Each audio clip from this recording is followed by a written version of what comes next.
It is day 4 of previous year questions on William Shakespeare. It is from the book name Youth Competition Times की इस book से हम यहाँ पर previous year question कर रहे हैं जो कि बड़े ही इम्पोर्टेंट पेनिस या रामबाण माने जाते हैं। ठीक है, एग्ज़ाम से पहले ज़रूर हमें देखने चाहिए, तो बने रहिए मेरे साथ, अंत तक देखें इस लेक्चर को और अपने कमेंट्स जो हैं, अपने सुझाव ज़रूर ड्रॉप करें।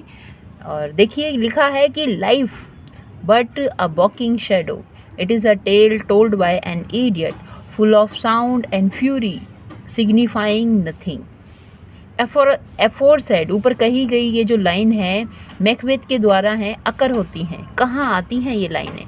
जो मैकबेथ के द्वारा मैकबेथ प्ले है, तो यही लाइन वो कहता है कहाँ आती हैं। क्या कहता है कि life is what a walking shadow, क्या है? कुछ नहीं, बस परछाई है।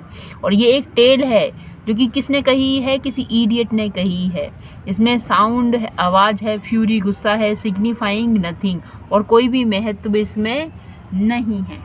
तो ये वाली बात एक थर्ड सीन फर्स्ट में आई है, और देखो ये यूपीटीजीटी में आ गया है ये क्वेश्चन। तो कुछ कोटेशन ऐसी हैं जिनके ये पूछ लिया जाता है कि कहाँ से, मतलब कौन से सीन में आई है। ठीक है, तो ये बड़ा ज़रूरी है इसे देखना। तो इसके लिए आप याद रखिए कि ये जो है हमारा ऑप्शन नंबर 20 में करेक्ट हो जाएगा। एक्ट 5 के सीन 5 में ये दिखाई देती हैं। एक्ट 5 के सीन 5 में ये हमें दिखाई देती हैं, और ये मैकबेथ के द्वारा कही गई ये लाइन है, विलियम शेक्सपियर की लिखी गई ये ट्रेजेडी है विलियम शेक्सपियर के द्वारा। नेक्स्ट हमारा क्वेश्चन है कि which of the following play of Shakespeare is not a comedy? As you like it comedy है, 12th नाइट भी कॉमेडी है, मिड समर नाइट ड्रीम भी कॉमेडी है, पर Antony and Cleopatra is not an a comedy, it is एक tragedy ये हो जाती है। लिखा है एंटनी क्लियोपेट्रा 1607 में ये आई है, वर्क पब्लिश तो नहीं हुआ, लिखा गया है, क्योंकि पब्लिश तो इनके जो वर्क हैं वो 1623 में फिर पब्लिश होते हैं ना, होमिन्स और कॉन्डल के द्वारा। फर्स्ट फोलियो आता है, सेकंड फोलियो, थर्ड फोलियो और फोर्थ फोलियो आता है ना। तो पब्लिश नहीं, ये प्ले परफॉर्म किए गए या फिर लिखे गए हैं। तो most spacious of Shakespearean tragedies है ये। Plot of this play is based on Thomas north का जो ट्रांसलेशन है प्लूटार्च लाइव्स एंड फॉलोज। देखो इसको थोड़ा ध्यान से देख लीजिए, याद कर लीजिए, यहाँ से क्वेश्चन हमें पूछ लिया जाता है कि भाई सोर्स क्या है। तो इसका जो प्लॉट है, कहानी है जो ली गई है, कहाँ से ली गई है? जो थॉमस नॉर्थ का है, ट्रांसलेशन ऑफ प्लूटार्च की लाइफ्स, ये जो वर्क है वहाँ से लिया गया है। Follow the relationship between Cleopatra and Mark Antony from the time of Sicilian revolt to Cleopatra suicide during the final war of the Roman Republic. So Antony and Cleopatra is not comedy but it is tragedy, और ये इनका एक Roman play भी है। Next हमारा question है कि William Shakespeare का वर्क है loves levers lost was a free adaptation of, है ना, कहाँ से एडेप्ट किया है, गोद लिया है इसको। स्पेनिश ट्रेजेडी है क्या ये थॉमस किड की, या मिनेकेमी ऑफ प्लूटार्च है, या क्रोनिकल्स ऑफ होलेंसिड हैं, या डिकेमोरन बाय बेकिसियो है ना। तो देखो होलेंसिड भी इनके बहुत सारे वर्क हैं, यहाँ से लिया गया है। थॉमस किड से भी इन्होंने बहुत सारे वर्क लिए हैं, पर ये जो लव्स लेवर लॉस्ट है ना, ये वर्क इनका सोर्स रहा है मिनेकेमी ऑफ प्लूटार्च। तो यहाँ से ये वर्क का सोर्स रहा है। लिखा है विलियम शेक्सपियर्स लव लेवर lost was a free adaptation of Menaechmi of Plautus. Menaechmi a Latin language play is often considered Plutarch's greatest play। तो मिनेकेमी में से पता नहीं क्यों का बोल रही हूँ, मिनेकेमी ये क्या है, ये प्लूटस का ग्रेट वर्क में कंसीडर इसको किया जाता है। नेक्स्ट हमारा क्वेश्चन है क्या कि who exclaim in his sonnet under this curved marble of thine all sleep brave tragedian Shakespeare sleep alone, कि भाई इस कि इस मार्वल कवर के अंदर जो भाई जो ग्रेट शेक्सपियर है, ब्रेव ट्रेजिडियन है, वो अकेला ही इसमें रहता है, सोता है। ये वाली बात जो कही है वो विलियम बेस ने कही है, और लिखा है कि William Basse exclaim his sonnet that under this curve marvel of thine own sleep brave great tragedian Shakespeare sleep alone. और विलियम बेस क्या थे? एक पोइट थे and member of servant class who first comes to attention to the historian and students of language in 1602 when William Bass published his first literary work, a poem of 15 6-line stanza entitled Sword and Buckler और सर्बिंग men's defence. तो ये वाला explanation है इसके लिए। तो यहाँ पे विलियम बेस क्या करते हैं, ग्रेट जो सोनेटियर हैं हमारे शेक्सपियर, उनकी तारीफ़ करते हैं। ट्रेजिडियन है, सोनेटियर हैं, कॉमेडियन हैं, ड्रामाटिस्ट हैं, ऑथर हैं, है ना। Next question, who describe William Shakespeare as an upstart crow beautified with our feather. तो ये बड़ा ही बेकार क्रिटिसिज्म इन्होंने किया है रॉबर्ट ग्रीन ने, यूनिवर्सिटी विट्स हैं, उनके कंटेम्प्रेरी रहे हैं, है ना।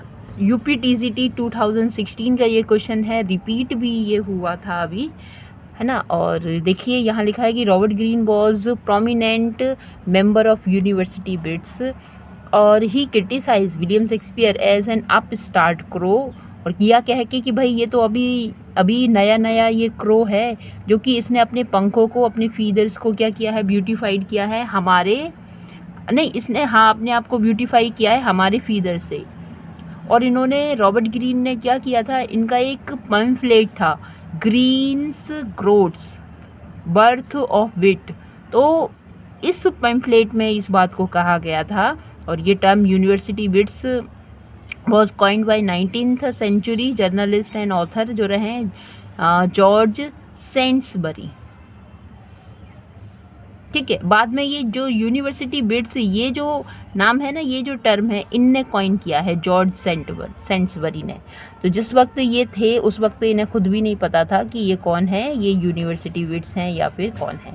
चलिए नेक्स्ट क्वेश्चन हम देखते हैं कि which of the following work of William Shakespeare is written in 6 stanza, है ना। 6 स्टेंजा लाइन है इसमें, 6 line stanza, and shows decided sign of immaturity.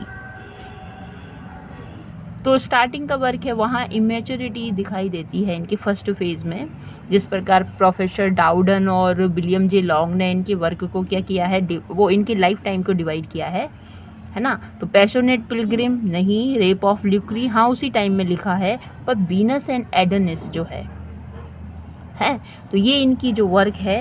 तो यहाँ पर ही ये वीनस एंड एडोनिस क्या है, 6 स्टेंजा फॉर्म में ये लिखा हुआ इनका वर्क है।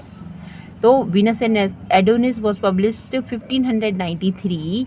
It was probably Shakespeare's first publication.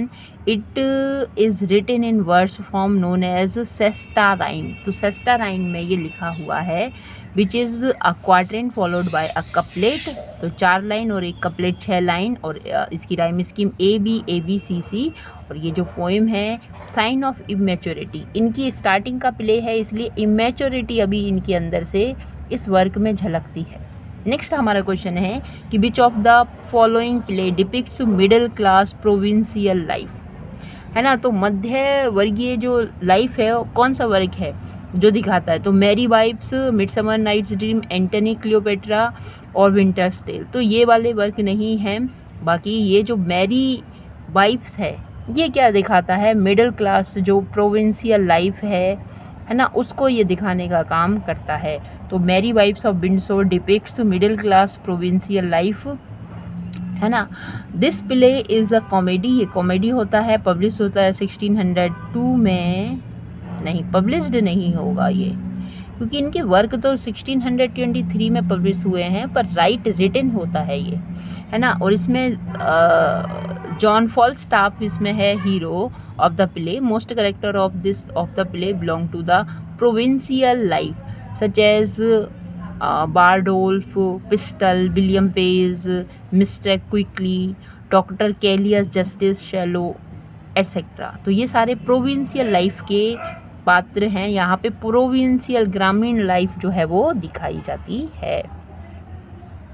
Next हमारा वर्क है, क्वेश्चन है क्या कि which of the following pair is mismatch. Hamlet 1601, Cymbeline 1608, twelfth night 1612, Tempest 1611। तो ये हाँ इनके लास्ट फेज में लिखी गई थी, सही है। और ट्वेल्थ नाइट 1601, ये भी 1601। पर ये जो क्वेश्चन है कि सिम्बलिन 16, ये जो आंसर है सिम्बलिन 1608 है ना, तो ये तो करेक्ट नहीं है। लिखा है कि UPSSEB ने ऑप्शन सी को अडॉप्ट किया है। Both pair are mismatch, twelfth night 1601 और सिम्बलिन। अच्छा, ये मिसमैच यहाँ पे बात की गई है, तो आंसर हमारा जो है यहाँ पे सी इन्होंने इसको माना है।